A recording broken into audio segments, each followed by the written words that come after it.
Welcome. Thank you for joining us this morning. I'm Mary Leslie. I'm president of the Los Angeles Business Council, and today we have close to 300 participants registered for this webinar on COVID-19's impact on California's water infrastructure and revenues. We want to thank our partners at the DWP for being our hosts today. Thank you, Richard. And today we're joined by 4 outstanding presenters. Leading off the presentation will be California Senator Henry Stern, Chair of the Natural Resources and Water Committee, Richard Harasick, Senior Assistant General Manager of Water Systems at the LA Department of Water and Power, Katano Kasaine, Assistant General Manager and Chief Financial Officer at the Metropolitan Water District of Southern California, and David Nahai, President of David Nahai Companies. This is the 4th webinar in a series we've done on sustainability, addressing the impact of COVID-19 on our clean energy goals, and today we'll focus on the future of our water infrastructure and resources. If you want to watch any of our previous webinars, you can go to our LABC website at labusinesscouncil.org. Prior to our stay-at-home orders in March, California's governor, the state legislature, local officials had set goals to further water conservation efforts, increase resources, provide safe, clean drinking water. Among the key initiatives we're going to talk about today are LA County's Measure W, the Safe Clean Water Program passed in 2019, aimed at stormwater capture to increase the drinking water and supplies for future droughts. The state's Delta Conveyance Project, aimed at providing a reliable water source from Northern California, upgrading the Hyperion Water Reclamation Plant to propel LA towards its 100% recycled wastewater goal by 2025, and a discussion of the current legislation to create an initiative to fund billions of dollars of bonds to support projects for the safe drinking water, increase water resources, and resiliency for future droughts. Today, we are honored to have the four experts in their fields with us to share their perspectives and what their future plans are to implement these initiatives. At the end of their presentations, we'll have time for Q&A. Please submit your questions during their presentations by using your Q&A feature at the bottom of your screen. We'll try to get to as many questions as we can. I now have the pleasure of kicking off today's presentations, introducing Senator Henry Stern. He represents the 27th District since 2016, which includes parts of LA and Ventura counties. Senator Stern is a 6th-generation Californian and native of his district. Prior to his election, he worked as a senior policy advisor to former California State Senator Fran Pavley, passing significant legislation and setting climate goals for California. He is currently the chair of the Natural Resources and Water Committee, and we're looking forward to his presentation today. Senator? Thank you so much, Mary. I'm glad to see you well virtually. Apologize that we have to meet under these circumstances, but I think it's a testament to the strength of LABC that you've had such an incredible showing from your membership and other interested folks, and also to the firepower you've got on this panel. So I'm humbled to join alongside real heavyweights from Met and DWP and Mr. Nahai. So it's an honor to be with you all here today. And, you know, this COVID-19 context, I think, is incredibly important for us to wrestle with, but I would say at the top that climate crisis and our water crisis are not going to wait for this pandemic to resolve itself. The infrastructure challenges that we've got as a water giant here in the West remain, and in fact, they're going to get worse if we don't get moving now. It's a really tough time. From a state budget perspective, from an economic perspective, people are broken. But I also think that in these sort of catastrophes, these are the critical moments to summon our collective strength and really dig deep and invest our way through these crises. I'm troubled by some of the impasses we've reached politically, especially with the federal government, that threaten to sort of slow down the progress that we know we have to make. But luckily, I think local leadership and state leadership are still humming along.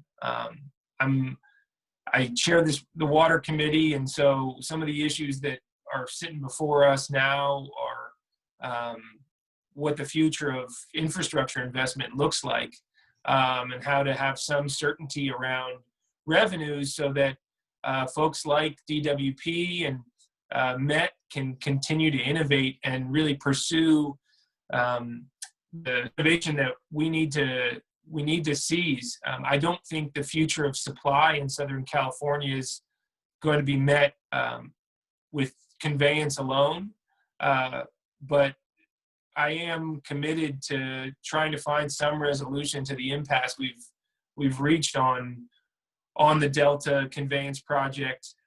Right now, I think we got close to a point where there was going to be some kind of compromise and environmental settlement, but unfortunately those plans were blown up this spring, and we're back in court. And while the work goes on behind the scenes, there still is a bit of an impasse on that front.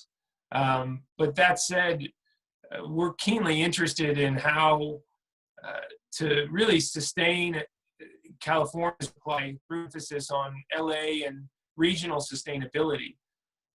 The improvements that we want to make in terms of water recycling and stormwater capture and leveraging the incredible progress we've made with things like Measure W and Mayor Garcetti's plans, 2035 100% recycling targets, and really try to amp up our regional sustainability, I think will be crucial to the overall health of the state. I'm here at my folks' place right now visiting family in the Central Valley and looking out at our massive food production engine, and the demands of this state are varied. But for these sort of urban areas down south, the more we can do to build out regional supply, the easier it's going to be to resolve the impact of conveyance and the Delta, and especially the critical environmental imperatives we've got not to propel an extinction event on our watch. So we're shipping a lot of our effluent and our wastewater still out to sea right now, and our effort in the legislature is to push a statewide bond to really be able to help finance a local project and a number of projects in our region that we think could sort of reduce the pressure on the system overall. The bond that I'm carrying, along with a couple co-authors, some Southern Californians like Senator Ben Allen and Anthony Portantino, but a really diverse range of characters.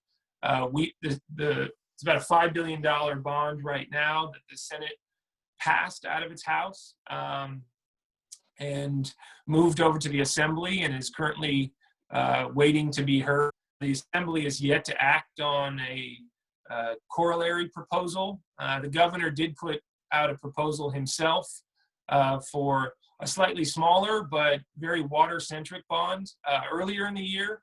And while that bond proposal did not reappear in the May revised budget, it is very much a live issue that I think the administration is really looking to the legislature for action on. So for those who aren't familiar with some of the mechanics, there are a number of elements in the Senate bond. There's a $100 million specific water recycling piece that would supplement the fund from Prop 1, as well as the state revolving fund. But there are also a number of other sort of regional supply projects anticipated in there. I think we could actually up that number and go bigger. I think that we can afford it, and that debt is cheap right now, and it's a critical time to actually be borrowing and investing in that kind of infrastructure. But it's going to take a push from all of you frankly, to show that there's demand. It's easy to just solely focus on this COVID crisis and the social unrest and upheaval we've seen from all the racial injustice that's really taken over our conversation, as well as the presidential, and it's going to be the culmination of all those events. But the fear is that if we sort of say single-mindedly focused on those issues and we let this golden moment slip by to go back to the voters of California and say we need to invest in climate resilience long-term, we're going to miss a crucial opportunity. And so the hope is that with your help, we can really elevate this bond conversation, reinstill that in our Senate leadership. Pro Tem Tony Atkins has been a great champion, but we need the rest of our Southern California delegation to be really prioritizing this issue and noting that, you know, whatever debt service we have to pay is going to be far outpaced by the benefits that we could receive from a multi-billion-dollar investment in climate resilience, with a particular emphasis on water resiliency. So that's not going to happen without a drumbeat, and it's really about a 2 to 3 week window we've got here. We're going to have to pull something pretty special off to be able to make it through, and really make the case that this matters. The voters' polling is very strong, and the voters have shown that they're willing to make these investments, and that they know that wildfires and mega droughts aren't COVID, but we need our legislators and our governor to see it the same way and really take a chance and bet on California in this moment. So we obviously can't print money, but this kind of borrowing capacity is really going to be crucial for going forward. The cap and trade fund is at its really its lowest point right now. So our safe drinking water funds, for instance, are in a shaky position, and other sort of critical funds have been exhausted from Prop 1 and our other water recycling funds.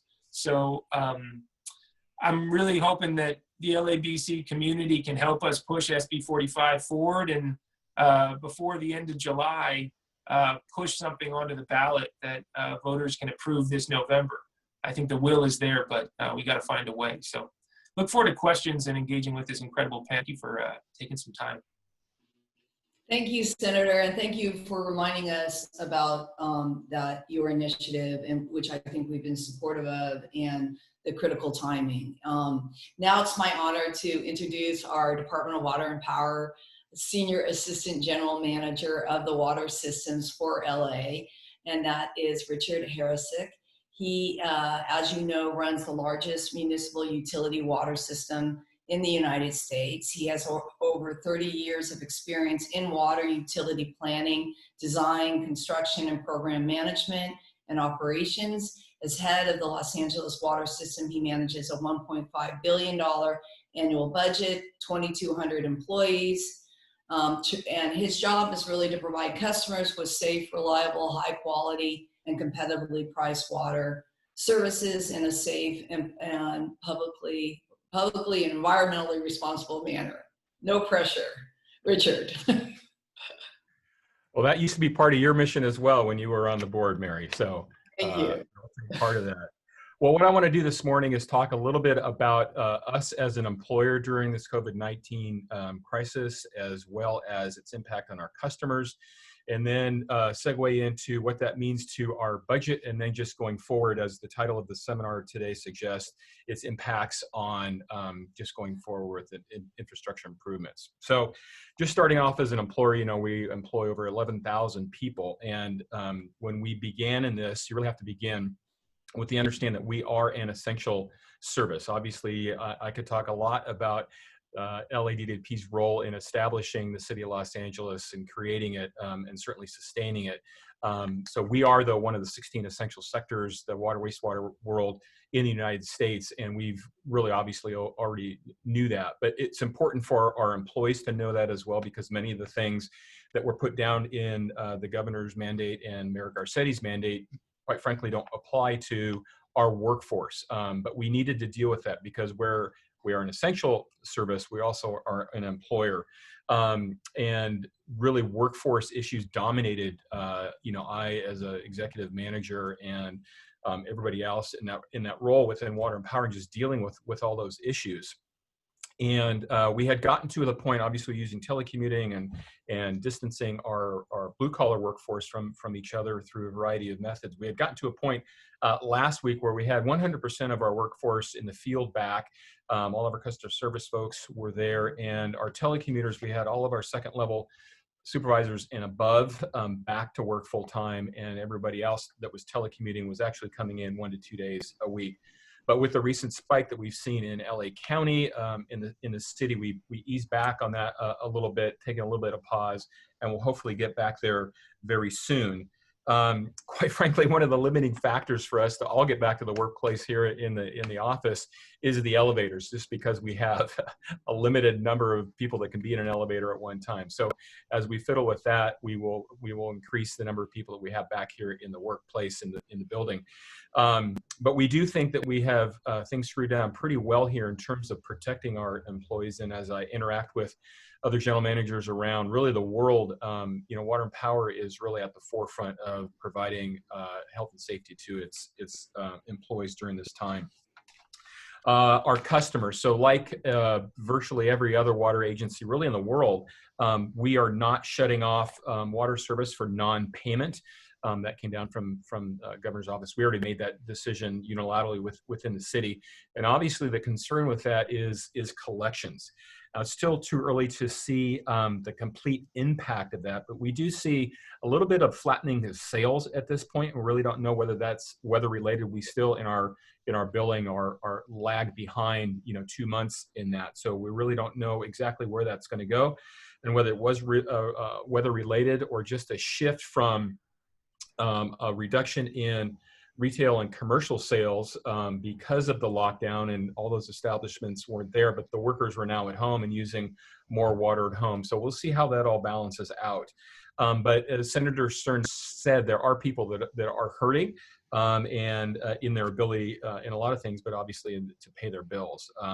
So in the end, though, customers will have to pay their bills, and how we're going to manage that is we already have a payment plan program available. And what we did is we lengthen the amount of time that people will have to pay us back, and we have we've doubled that time, and we've halved the initial amount of the down payment to start on that program. So hopefully we've got a payment plan that will work for folks when they are able to start paying their bills again. Interestingly enough, I think the Business Council, looking at our sales of new services, so these are by and large just housing developments, commercial developments that are happening within the city. Those sales had actually been going up higher than the month over month comparison to 2019. So the January, February, and first part of March were actually greater than 2019, dipped down below 2019 levels for the 3 beginning months of COVID, but are now above sales from last year. But overall, because of that, we're probably down, I would say, about 10, 11% of sales of new services, but still a lot of construction going on out there. So the budget. So we'll probably see some kind of decrease in revenue, or at least a lag in revenue, because people will still have to pay. And there's also be some decrease in the consumption that we may see. So what does that mean to the budget? Well, we had already planned for reduction in sales just because of the real reduction in consumption we've seen through water conservation. We've done a lot of efforts, and the people of Los Angeles have really responded. And so we had already plugged in a reduction in year-over-year revenue coming in this new fiscal year. So we already had cooked in a reduction in revenue. And at the same time, we have been analyzing the rate of delivering our capital improvement project. Just so you know, the capital improvement project of a program of the City of Los Angeles Department of Water and Power is probably an order of magnitude of greater than any retail water agency in the nation. We're currently at $700 million per year, and we want to increase that to only $900 million a year by fiscal year 2025. But our analysis led us to conclude that our sustained delivery rate would probably be lower than what we had coming into looking at this fiscal year's budget. And we have already cooked in reductions of up to $300 million a year. So when you combine a planned reduction in sales and a more realistic program for capital improvement, we feel that any kind of COVID-related revenue impacts to the budget were already kind of assumed under a different set of principles. And in terms of O&M, we basically are keeping flat-ish over the next three or 4 years. So we basically want to keep any kind of real impacts to the bill at very, very low single digits. So therefore, you put it all together, and we're really continuing at full speed with our capital improvement program. Again, we're an essential service, and we believe that's more than just keeping the water running day to day, but also looking at long range planning. So the poster child for our program is obviously our main line and our trunk line, just the backbone of the system, but also the new services, fire hydrants, meter replacements, and all of that. And then we have some really significant projects coming up in the future. These are multi-$100-million projects. We're replacing a dam actually up in the Owens Valley. We have a couple new yards that we're building. We have a new water quality lab that will be built. We have an ongoing multi-$100-million groundwater remediation effort going on in the San Fernando Valley. And as Senator Stern alluded to, we have just a huge project, obviously in Operation Next is what we call it. Everyone likes to talk about the Hyperion side of it.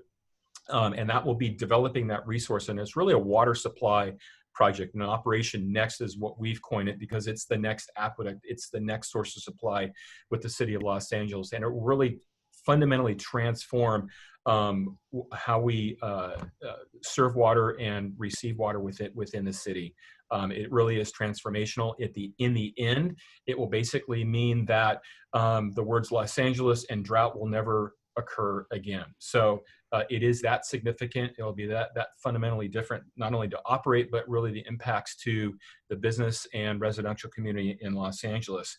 The city has a water treatment plant in the valley called Tillman, and it's really kind of a mini Hyperion, a mini Operation Next. But both those programs are going well. I saw one of the questions on there, what is the progress on the Hyperion plant? Program EIR will be started this summer. And so we are moving along with our partner LA Sanitation to do that. And I know David's going to be talking about Measure W money, and we are on our way to receive over $20 million with 3 park projects that we have on the 170. So with that, I think I've taken my time, and we will turn it back over to you, Mary. Thank you, Richard. Please join me now in welcoming Katano Kasaine. She is the Assistant General Manager and Chief Financial Officer for Metropolitan Water District of Southern California. She is responsible for directing Metropolitan's financial activities, including accounting and financial management. My introduction of her has just been financial management. She is also responsible for strategy, managing Metropolitan's investment portfolio, budget administration, financial analysis, financial systems management, and developing rates and charges. In addition, she is responsible for risk management and business continuity activities. Please join me in welcoming Katano. Good morning. So, Rachel, am I sharing your screen now? Yes. Oh, great. Good morning. So I'm going to make this really brief and happy to take questions. And so I will summarize by starting off that, like everybody else, we started March with a really big surprise of what was going on. And so our agency did declare a state of emergency, and immediately we did the best we could at the time to telework a lot of staff. My entire finance team is teleworked. At first, it was really difficult to move everybody to do payroll and AP out of their home base, but we did it. And so, we did create micro teams like LA did. And so since then, I could say that we've not really experienced a lot of COVID-related illnesses, except maybe 2 or 3 folks so far reported. And really because we tried the best we could move people out of the buildings. And one of the concerns people were asking us right in the beginning is there a threat to Metropolitan's water supplies? And I'm happy to say that we're not experiencing those threats at this moment. The water supplies are, we're all managing most of Met work as best as we can from home and through micro teams in the field. But since then, immediately right before COVID-19, I was ready to approve a budget in April. And we knew that at the time we were asking for cost of service of everything we knew, but COVID-19. So within about a week and a half, we quickly had to change our budget. And given the timing and getting the budget done, which I believed and I still believe it's critical to making sure that we do have the dollars to do the critical work that Met does and to maintain our ratings and to just really be responsible in making sure budgets are confirmed and that boards reviews our financial impacts. We went back and revised our budget. At that time, we were all concerned because shutdown meant some of the CIP projects being delayed. So we lowered our CIP by $25 million. We also did change. There was a real concern about PFAS, especially in the Orange County area. So we knew that folks will be buying more treated water, like untreated. So we moved about 50,000 acre-feet of water to treated.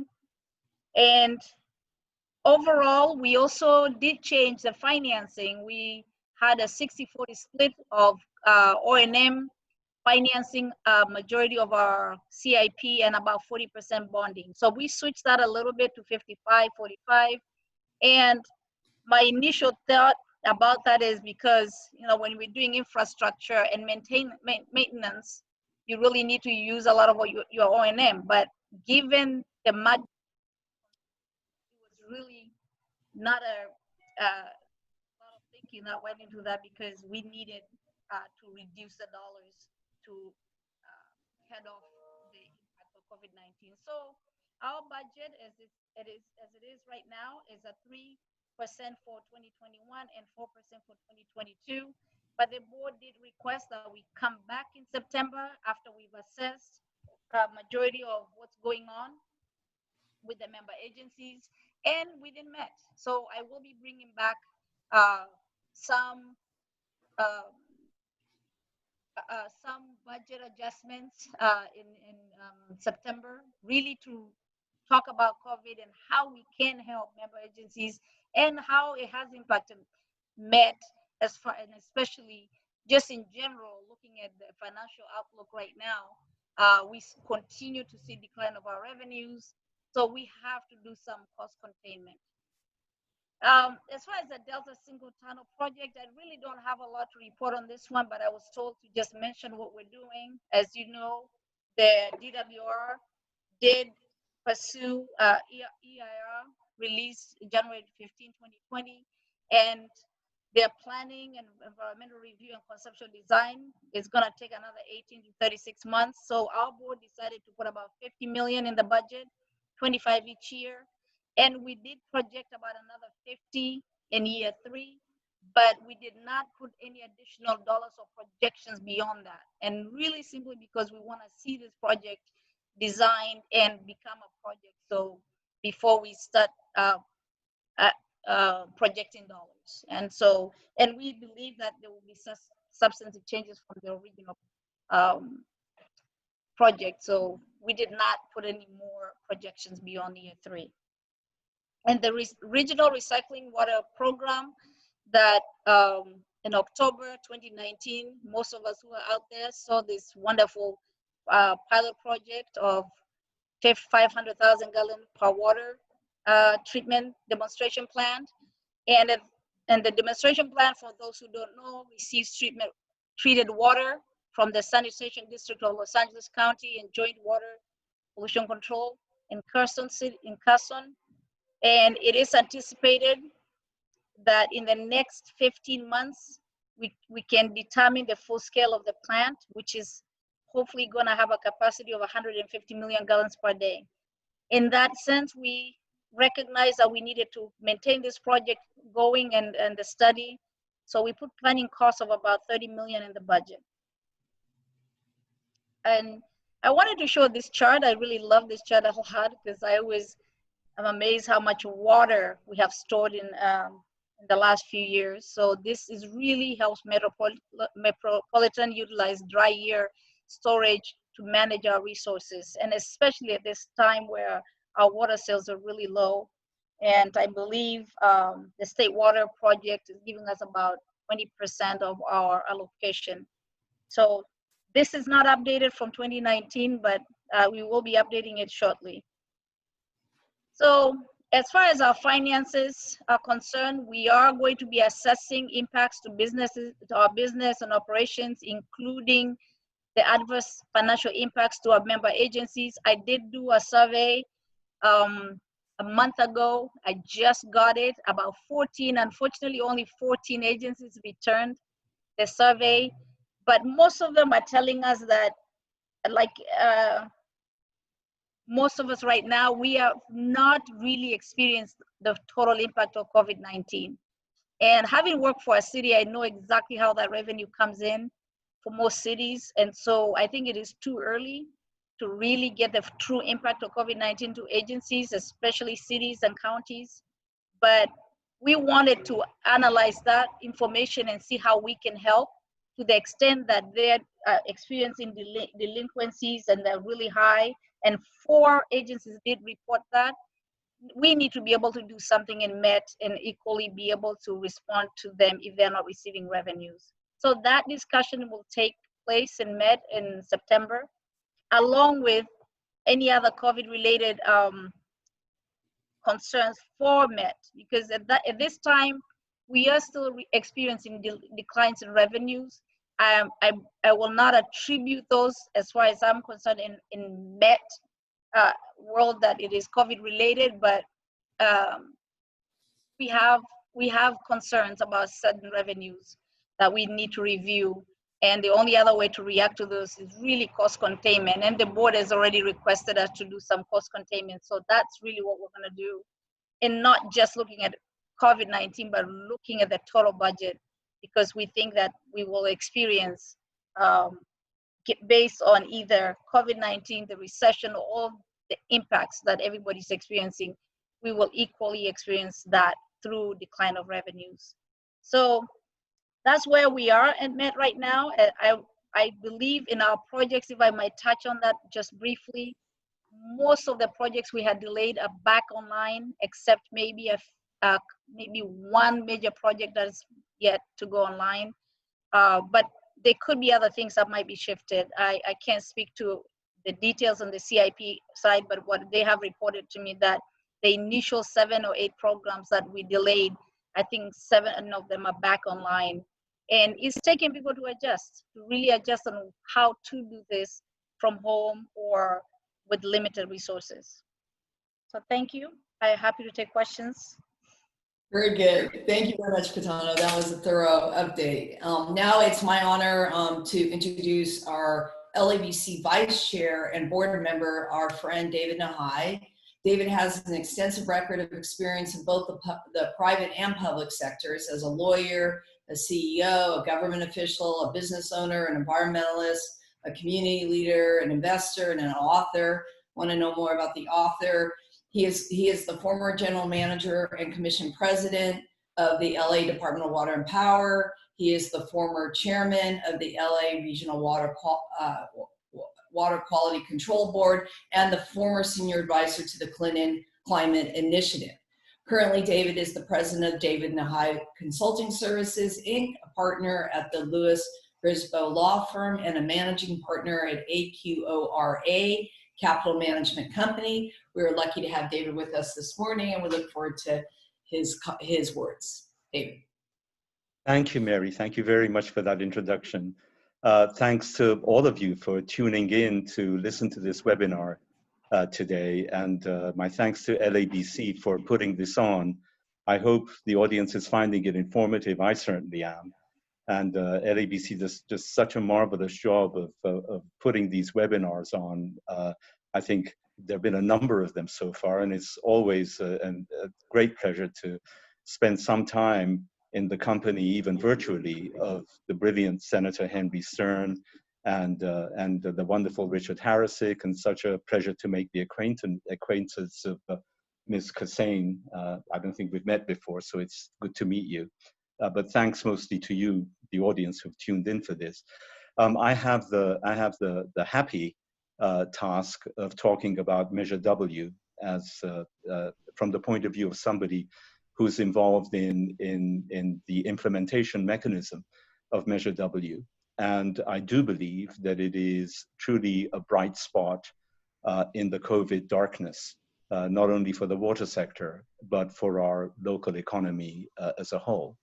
Many of you know the history of Measure W. You know that 2 years ago, the voters of LA County, by a vote of something like 70%, voted basically to tax themselves in order to enable the funding of stormwater capture projects and to infuse into the economy around $285 million a year. So, okay, I'm going to give you an update on where things stand now and just how this whole machine for the implementation of Measure W and getting this money to deserving projects is working. So could we have the first slide, please? All right. Thanks very much, Rachel. All right. So this is basically a slide on that. It talks about water quality, water supply, enhanced communities, but it doesn't really tell the story. Really, for projects to even get to the doorstep of being considered, they have to go through a very rigorous feasibility study process. And in that process, they need not only to show water quality and water supply benefits, they need to show benefits for disadvantaged communities that they may be in or close to. They need to show that they're going to be using nature-based solutions, that they're going to minimize displacement or avoid displacement altogether, that they're going to adopt a multi-benefit approach, that they will build parks or trees or other community investments in order to help the communities that they're functioning in. So it goes beyond this idea of just water quality and water quantity as being the sole object of water policy. I don't think it's ever been that way, but Measure W really does bring to the fore that water policy must look at more than just water quality and water quantity. I don't minimize that by saying just, because those are, of course, hugely important. But it does, I think, highlight the fact that that cities and the county and the companies that work in the water sector need to look to do more to serve the society that they're functioning in. Let's go to the second slide, please, Rachel. Great. So this gives you an idea of how this $285 million gets kind of split up. 40% of it goes to the cities, according to a formula, 10% to the county. 50% is the regional program, about $140 million. And this is the program that I want to talk about. Let's go to the third slide. Thank you very much.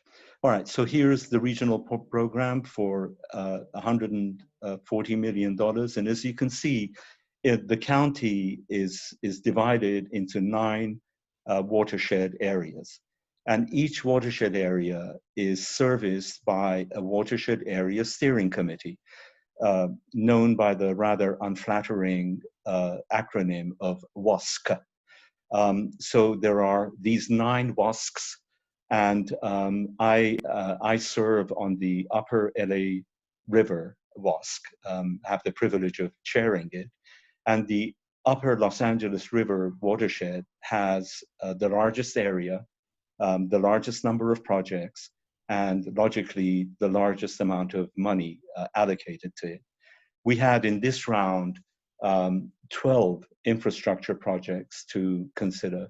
We had 5 technical resources projects and 3 scientific studies projects. Now, the way this system works is that in addition to the watershed area steering committees, there is a scoring committee which scores each project according to the feasibility criteria that I referred to earlier on. And any project that scores less than 60 points is rendered ineligible for funding.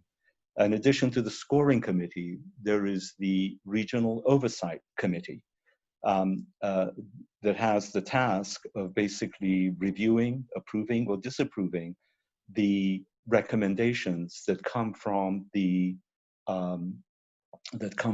WASCs.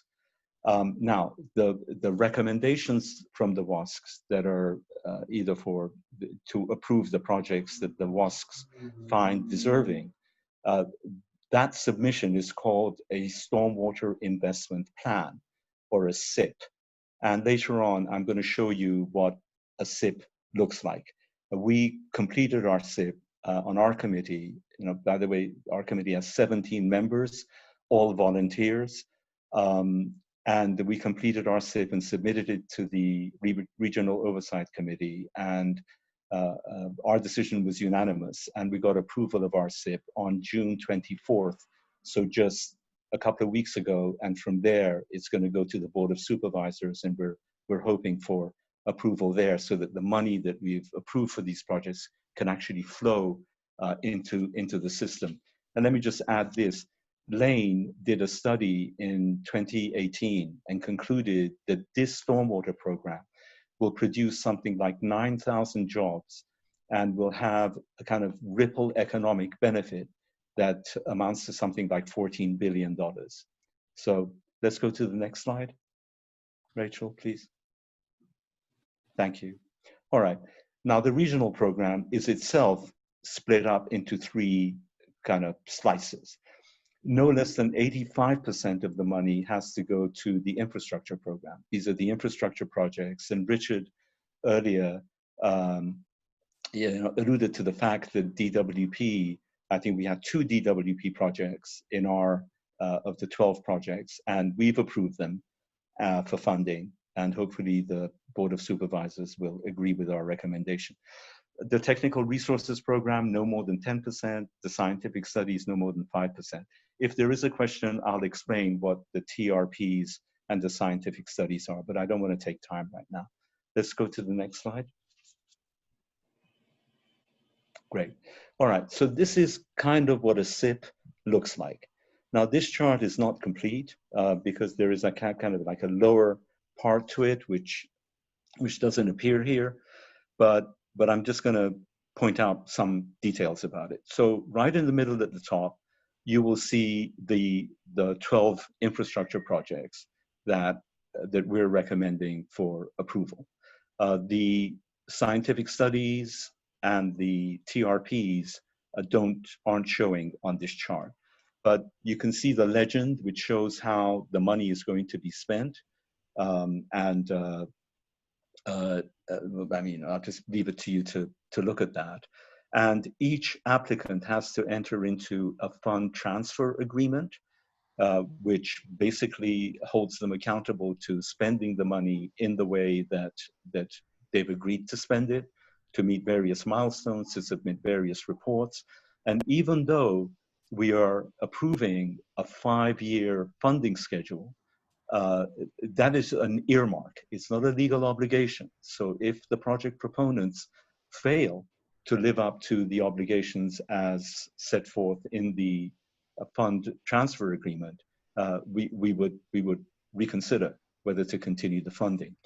Over to the right hand of this, right hand on the top, you will see the distribution of the SIP. You'll see that in our case, 92% of the monies that we're allocating will go to infrastructure projects, about 5% to the TRPs, and 3% to the scientific studies.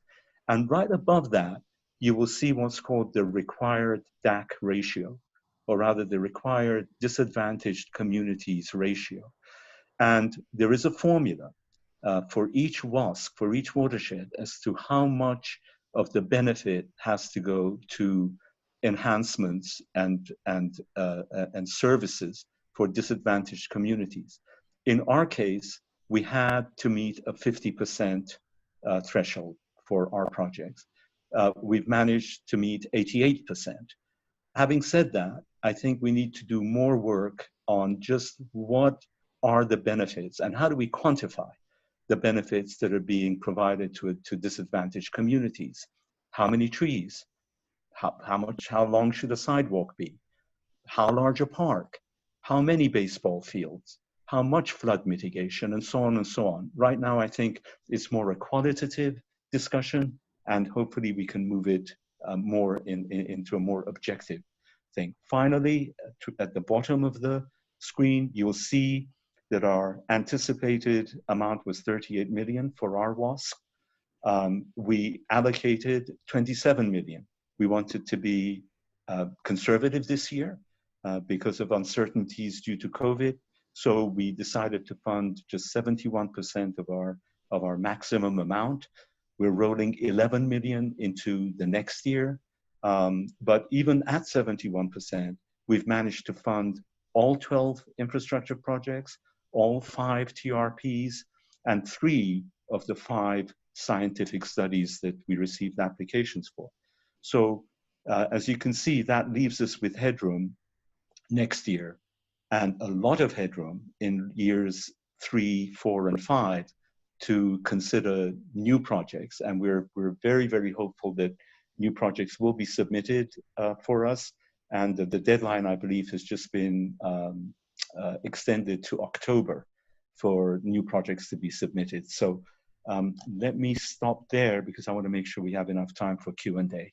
Thanks so much. Thank you. That was terrific, David. Seeing those specifics is really helpful. Senator, I want to come back to you and ask you a question that participants are asking about, and that's, given the economic recession caused by the pandemic, can you provide an update on the status of the state's water resilience portfolio?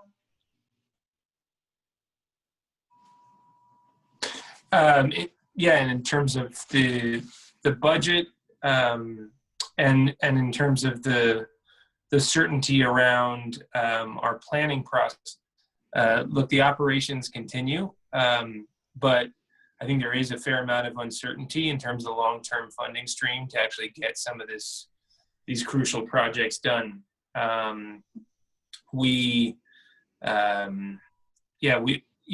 It's an ambitious plan, and I think Southern California stands to benefit significantly from it, but the ability to actually execute that is really dependent on some ongoing revenue streams. And the Water Board presented a few options earlier this year to really push forward that water resiliency plan. They had a $600 million proposal they brought to the legislature, but there was no pay for yet existing in law. So it requires us to confront some tough conversations, whether we self-impose some taxes. They had thrown out a few ideas of bottled water tax or a statewide billionaires tax, a few other ideas there. There's the bonding path to accomplish the water resiliency portfolio, which I mentioned earlier through SB 45 and the governor's bond proposal. But all that's kind of up in the air. We've been the safe drinking water side of the water resiliency plan, as I mentioned earlier.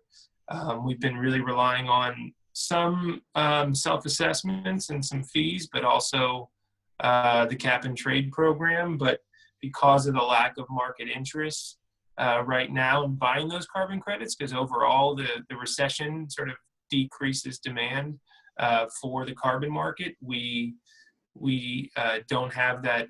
What we expected to be about a $200 million is sapped significantly there as well.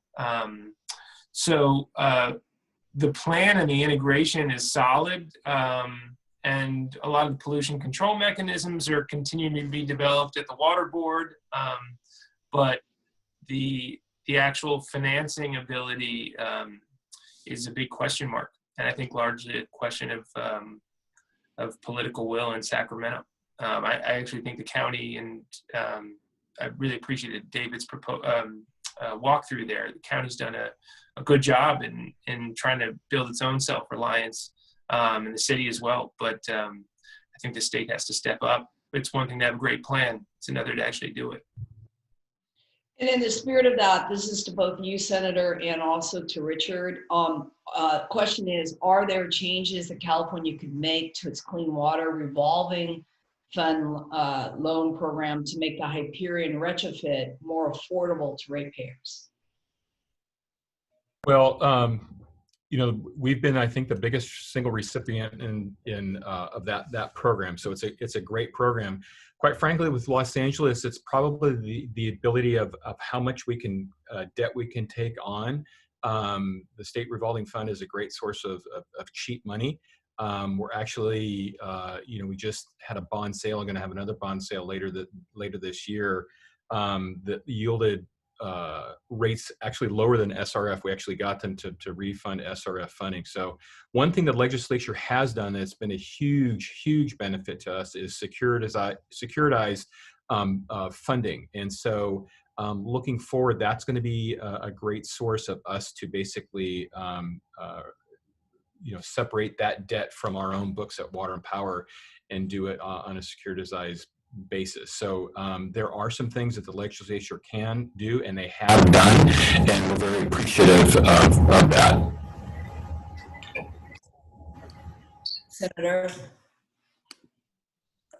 do you have thoughts? And I think Richard's right. I mean, I think securitization is going to, yeah, I mean, I think securitization is going to be a tool that we embrace going forward, and the Senate is working on its own economic recovery package, and I'm going to be making a big effort to put water recycling and regional sustainability at the forefront of that plan on the infrastructure side of things, and looking at sort of how to secure and cordon off those revenue streams to provide some certainty. And we think there's a lot of market interest right now. I think it's pretty safe money, and I think there's a fair amount of private sector interest from what we've been able to tell, help co-finance some of that debt. But yeah, because of Prop 218 and some of the overall rate limits we've got as a state on DWP's ability to go back and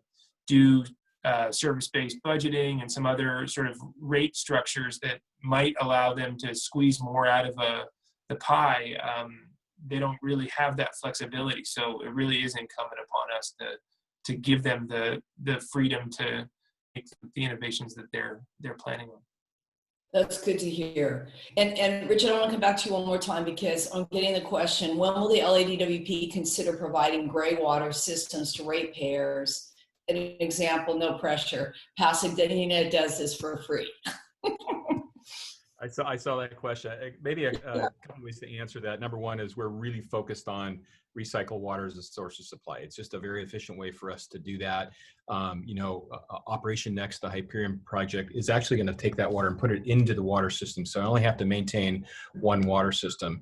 And then the other thing, just with gray water, we're just not convinced that it's the maintenance of that is something that has long-term viability to that. Just putting that pressure and that responsibility on individual homeowners, and just thinking of what happens when the property changes hands and things like that. So there's a lot of just health-based issues that we haven't been convinced that that's a direction that we want to go. But just more importantly, we're just more putting investments in recycle water, stormwater capture in terms of homeowners, in terms of changing out their landscape, and just providing other ways to just capture water, rainwater on site. Okay, and David, we're getting asked, or you're getting asked, how can somebody get in touch with the WASC, WASC, to find out about proposed projects in the future? Yeah, I would get in touch with county staff rather than give the person's name and address and personal information. If whoever it is, if they'd like to contact me, I'll make sure I'll give them the the information of the person to get in touch with. Okay, and Katano, I'm coming back to you. The MWD, you talked about that you've surveyed some of your members. We're wondering what your member agencies are saying about how the pandemic's affecting them. So as I said earlier, and I'm not sure if you can hear me because I was somebody told me I wasn't clear. Can you hear me? Yes, you're good. Okay, good. So we just received, out of our 26 member agencies, we received about 14 responses. Out of that 14, about 4 agencies have experienced delinquencies. Others are not quite sure whether it is COVID related or just really other impacts on their revenues. Which is the same thing we're experiencing. So I will have a better analysis by when I return that item to the board in September. But a majority of those folks who return have not experienced impact, but I think some of them are saying, and I'm equally saying, that it is maybe still a little early. We might still have this COVID-19 concerns and related issues throughout the rest of the year because of the cyclical way we receive revenues. Got it. Okay, and then I thought we might do a round robin because this question is really for everyone, maybe starting with the senator. This issue about how can we address racial justice and environmental justice in our recovery programs and future investments, because that's a good question. Senator? Thoughts? It is, and it touches on some of the tensions that it touched on some of the tensions that Katano was mentioning, which is this affordability crisis that disproportionately impacts communities of color and low-income communities in terms of even water shutoffs or inability to pay. You know, that's going to take some serious long-term thinking, because we can try to sort of declare victory and say we're barring water shutoffs in these communities, and we have done that. There's been legislation passed at the state level, the mayor's taken action, the governor's taken action, but then you also have to have a fiscally sustainable water utility in the area. And so that really is going to come from somewhere. And if it's an inability to pay at that sort of residential level, what other tools do we have in our toolkit? You know, we know that in a lot of cases, water shutoffs aren't always just the tenants say for renters, but it often is the landlord who doesn't pay their water bills. And so we've been looking at even opportunities to impose liens then on those landlords to make sure they're able to pay, but then that has downstream effects. So the economic crisis that underlies this fundamental right to water is going to be really disproportionately felt by people who are also feeling who are impacted by injustice in our criminal justice system, in pollution writ large. So I think we've got to collectively resources to build a different kind of safety net, an environmental, an infrastructure safety net that doesn't just leave every person as an island here. And I think LA uniquely is capable of doing that, but the danger is as we all end up in our Zoom worlds behind our screens that we sort of bubble ourselves and we start to atomize our society, and we sort of just want to rely on ourselves or maybe our building or our home. And I don't think we can get through this without pulling together. And Katano, at MWD, what are your thoughts about this? How are you going to create greater equity and guarantee, you know, what we think is a fundamental right to water and all, given what's going on? Do you have thoughts about that? Well, I have thoughts. Clearly, I don't get to decide for MWD board members, but and being a special district, we're really unique in that sense because we're really catering to our 20 members agencies.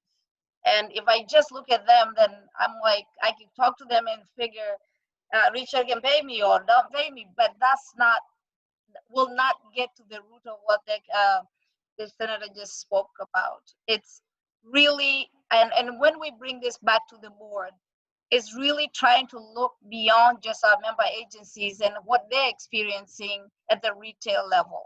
So this question goes back to the retail level, how they're impacted. And I don't know that Met will have answers because we directly don't have to deal with the retail as a wholesaler, but we can't ignore it. And I think our board recognizes that, and they want to be able to talk to the member agencies. What are they doing? So if, for example, if an agency is accepting delinquencies and giving payment plans, why can Met do the same? Should we do the same? So those are the questions we're asking. It is something new to us. It is something that we've not dealt with because of the structure of Met as a special district, but the recognition that we do serve this Southern California. And I'm gonna tell you on a personal level, I work for a city, and I know how that difficulty is for cities and residents, because I had to speak to residents directly. So I'm working to put together a budget, a question back to the board on what, first analyzing that question, what's happening as best as I can, and then we can see how we can reach and support member agencies from what they're doing. So I don't know if that helps, but I think we can't ignore that somebody out there is suffering. But I go back to the senator and go, there are rules that the California governor put out that should also have support. So if we say to the agencies, don't shut off water, then what? What else can they do? What can the state do beyond that a great instructive decision, policy decision? There should be some support level to go with those decisions. Senator, do you have any thoughts about that? Or you're going to think about that Put it back now? in. And then David will give you a last word. Go ahead. For me? Yeah. Do you have any thoughts? I mean, I don't think deserve the last word, but yeah. No, she's right. She's right. It's thinking about infrastructure in a new way, and it's something that most people don't even pay attention to. You know, people don't think about it, and certainly not at this moment in their lives when they're struggling to make payment on rent or have lost their jobs or their health is at risk, and you just want to turn the faucet and for it to be there and for it to be something that doesn't make you sick and for something to work. And to get that resource flowing, there's so much work that has to happen on the back end that all the brilliant minds on this call and all your members can marshal. And so, again, it gets back to just the basic dollars and cents. Equity is fundamental and it's a right, but it's a different kind of right, and it's not free. And that's it. And a bravery right now politically to go back to voters and to go back and say, if we actually want to have a fundamental human right to water and not leave 500,000 Californians struggling to even get through their day or have long-term health impacts from the kind of water they're drinking or the lack thereof, we're all going to have to step up. And so the question is really, do we wait for that? Do we push this off to 2022 and sort of wait for the storm to pass? Or do we actually start building our plan to get through this storm right now? And I say now is the time. This crisis will punish us for that leadership vacuum unless we all step up. So I would welcome your calls, your input, your letters to our leaders, certainly in the federal government as well. We can't get through this without them. And I do think there's a path, but I'm telling you, it's a 2 to 3 week window here, and we're going to need everybody's help if we want to make a push. Okay, I think that was the last word, and that was a good one. And I want to thank everybody for participating today. And Richard, I want to thank you again and DWP for hosting today's webinar and for your continued service, which is exceptional, as well as you, Katano, who we have had the pleasure of meeting today and hearing from. And Mr. Nahai, I definitely will be seeing more of you as we move along here with the LAVC as our vice chair. And Senator Stern, we would like to help you, and we will continue to help you. We supported your efforts in this regard to get this on the ballot, and you just need to tell us what else you'd like us to do, and we'll do it. So Great. that, Thank you. thank you today. Thank you, and be safe, Bye-bye. you guys. Bye. Take good care. All right.